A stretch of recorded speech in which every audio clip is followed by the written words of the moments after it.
basketball advice I would give to my younger self. I'm Tony, welcome back to Streetball Strategies. Ain't another me, I'm feeling like I'm winning. Just wanna hit well done when I cross the finish. So I ain't never slowing down, I'm gonna become everything I was meant to be until I'm gone. So a lot of times on this channel I give advice to younger basketball players. A lot of times it's focused to beginners, but that made me think about what would I tell myself, what kind of advice would I give myself, my younger self, if I were just starting to play the game myself. But even though this video is more particular to me and what I would tell myself, I do hope that other players can take, bits and pieces of the advice I would give my young self and hopefully relate to it in some ways where they can help to improve their game as well. So let's talk about the basketball advice I would give to young, little, weird Tony. Now I definitely feel like I have to preface this part of the video by saying the reason that I don't think this advice is going to be very universal and why it applies more specifically probably just to me is because I had something that other kids probably don't and didn't have. And that is an abundance of time. Now I know that most kids, all kids have a whole lot of free time. The reason I believe my free time was much more available than your average kid was because I was a spoiled only child. I didn't know anybody else growing up who was another only child. I was the only one that I was aware of, especially when it came to the basketball court. Every other player that I knew of had some kind of sibling, right? They had like an active home family life. I didn't have that. I had a whole bunch of isolation, a whole lot of free time. Now don't get me wrong, I did waste a lot of that free time, just like the average kid and teenager does. I wasted it watching TV shows that I didn't really care about, or playing video games that I didn't really care about. But because I did have so much time, I spent a whole lot of that free time also planning and strategizing how to become the best basketball player I could be, and how to do that in the most efficient and effective ways possible. So because I had that isolation, I had that time to put into to think and plan how I was going to do this. And because I planned so carefully, that helped me cut down on mistakes and regrets that I would eventually have.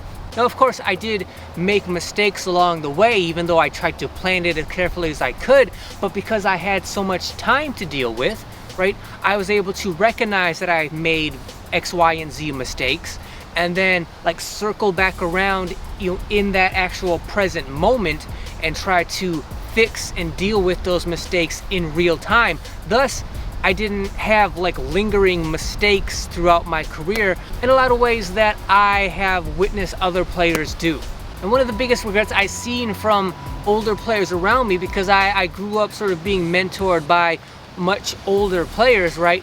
One of the biggest regrets I encountered as a young player, as a beginner, was players who were in their mid to late 30s who would think and feel, that they wish that they would have played more basketball when they were younger and more capable, because once they got to their mid and late 30s, they were busy now. They had family lives to take care of. They didn't have time for basketball, or they just didn't have the body for basketball anymore either. And because I saw that regret in other older players, that was something that I actively tried to avoid as a younger player. And I did that by, spending every free moment I could on the basketball court. This brings me to the first piece of advice I would give young, weird basketball Tony. That first piece of advice is, sure, you definitely need and you definitely should outwork all of the players around you, but you don't need to outplay them, outwork them by 1,000%. So I knew as a younger player that I didn't have average basketball or average athletic talent. That being the case, I knew the only way I could ever really compete with anybody out here was that I was going to have to outwork them. I was going to have to put in work that they didn't want to do, weren't willing to do, and that was the only way I was ever going to be able to keep up with them. I also came from the old school Michael Jordan school of philosophy when it comes to approaching the game. So when I was a kid, Michael Jordan was the best player of that generation by far, right? So I wanted to study him and try to understand what made him so great so I could take parts of his game, what he did, and try to apply it to my game. So for me, I knew I didn't have the talent right, but I knew I did have the passion, which would allow me to put in the work out here. And what Michael Jordan thought, right, his mentality was, when it comes to practice, that's when the real hard work comes into play. That's when you need to outwork everybody, is in practice, because the idea is the harder your practices are, the harder they feel, right? In direct comparison, whatever games and competition you find yourself in will feel easy in comparison. And as a 14, 15-year-old kid, like, I completely bought into that wholesale. Like, I'm an all or nothing kind of person and player. So when I started to try to become the best player I could, I directly tried to steal that from Michael Jordan. And so when I would practice absolutely as hard as I could. And because I was like an isolated only child, even though I eventually started to get a small circle of friends around me, I still spent the vast majority of my time when it came to basketball out at the park by myself practicing. And because I made a conscious decision at some point as a young player where it's like, okay, I could be at home by myself watching TV shows I don't care about, playing video games I don't care about, which is essentially wasting my time, or I could get out to the court, spend the time I would be spending at home by myself, get out to the court instead and really be putting in work. And when I got out here, like I said, I wasn't out here just shooting around because I knew that wasn't really going to make a difference. I wasn't out here to waste my time. I was out here with a very clear goal, which was to become the best player I could be, which meant if I was out here, I had to practice absolutely as hard as I could. And because I had the time, that meant, when the weather was nice, whether it was summer break from school or not, I was on the court every hour that I possibly could be. So for instance, during summer school break, I knew that in general, players would start coming out and getting on the courts around, like, say 12:30.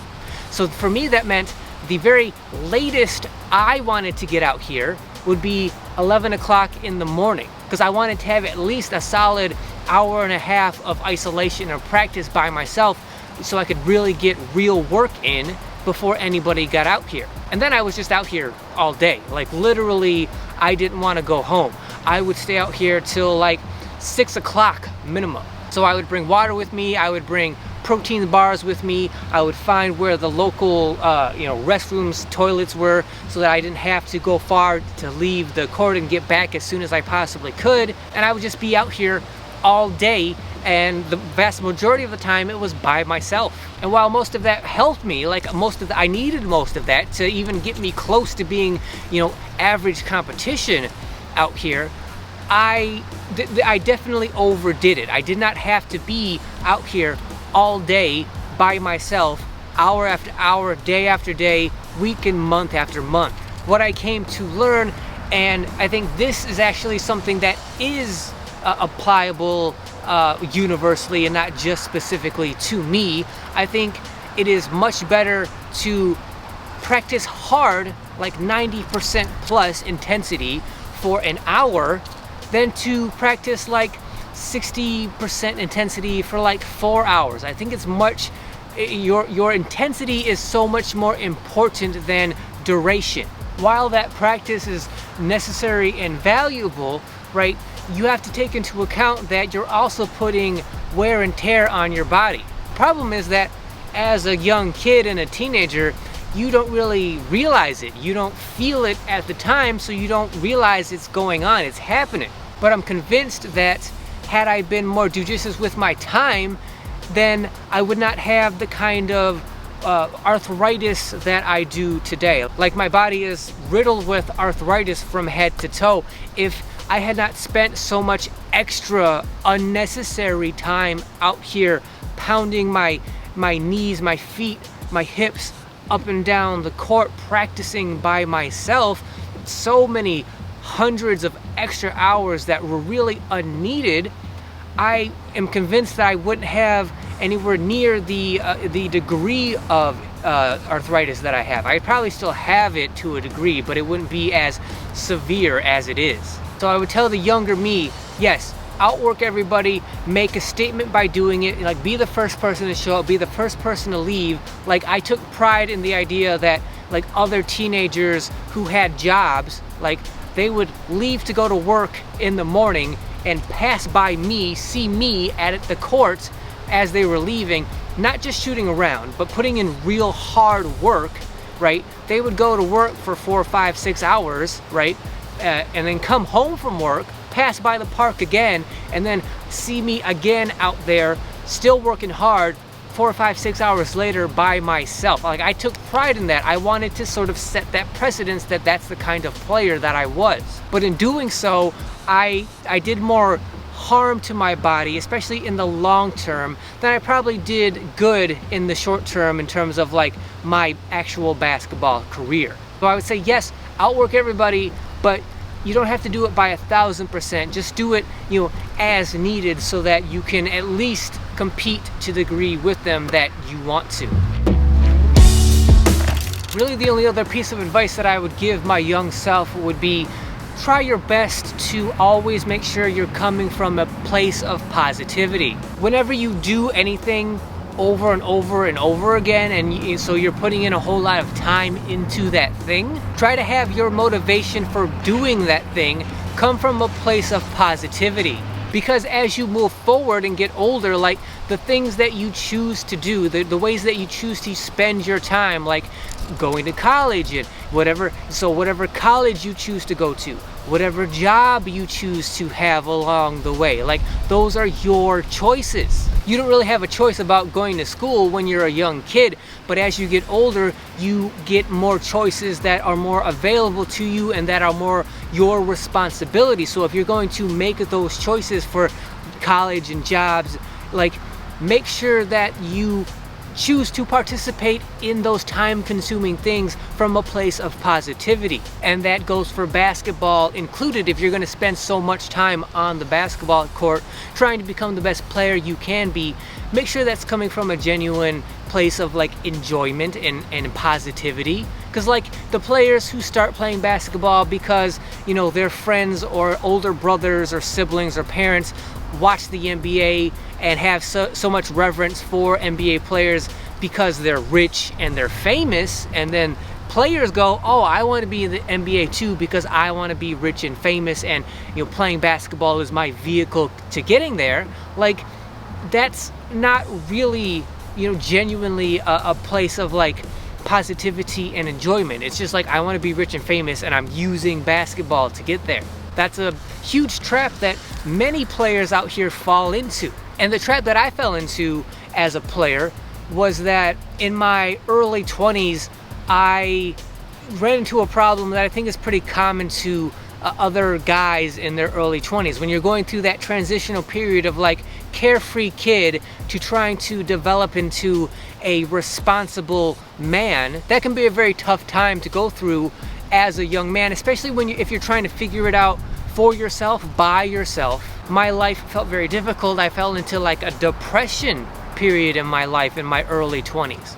But for me, that depression manifested itself in anger and frustration and like rage. But thankfully for me, when I get angry, when I'm mad, I don't like fly off the handle and lose control. When I get angry, it just makes me like focus more. It gives me more of like a laser focus on whatever I'm trying to accomplish. When it came to basketball, I went, okay, I'm in this kind of terrible state in my life. Everything feels terrible, but one of the few things that I know that bring me joy is playing basketball. So let me put my frustration, my rage, all of that anger and depression into becoming even a better basketball player. And I did. It was the very first time in my life that I actually got into good, like not just athletic, but also aesthetic, physical shape, because I'd always been in good basketball shape in terms of like I had a good lung capacity, I could run up down the court without getting tired, all of that.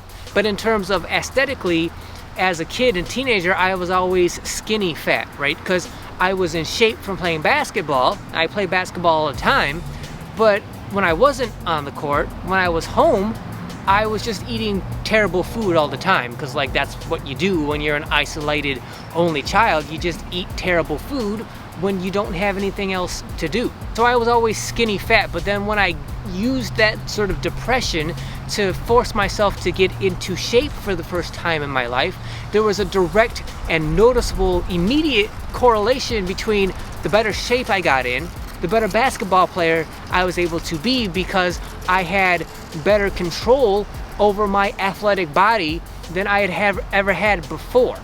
And then it became a vicious cycle, which was the better I played, the better shape I wanted to get into. The better shape I was in, the better basketball I would play. And eventually, because I'm me and I took it to an extreme, right? I eventually ran my body stupidly and mistakenly into the ground by doing that. I didn't know I could do that. I didn't know I was going to do that. I didn't know I was capable of doing it. But I ran my body into the ground in my late 20s because I put in so much work day in, day out on and off the court. And that's not something I brag about, because it came from that terrible negative place and time in my life. All of that happened to that degree because of how terrible I felt inside, and then using that sort of negativity as my fuel and my motivation.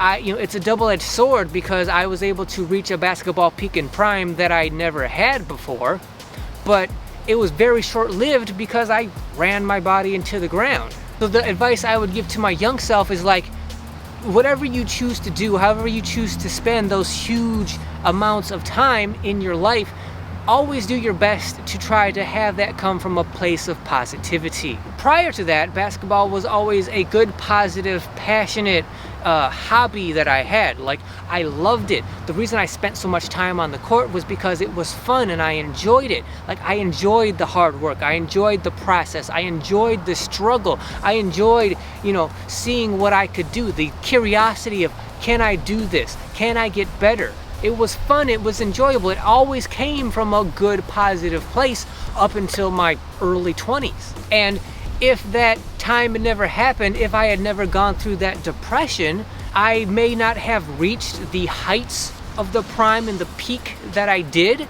I would have been able to play at a decently high level for much longer than burning myself out in my late 20s. I wouldn't have reached the heights, I wouldn't have been as good overall that I got to be, probably, but I would have been pretty good for a much longer period of time had I not gone through that depressive period. So I would tell myself, whatever you choose to do, however you choose to spend your time, when you're putting in so much time over and over again doing similar kind of things, like, don't waste your time, and don't have that motivation to spend your time that way come from a negative place.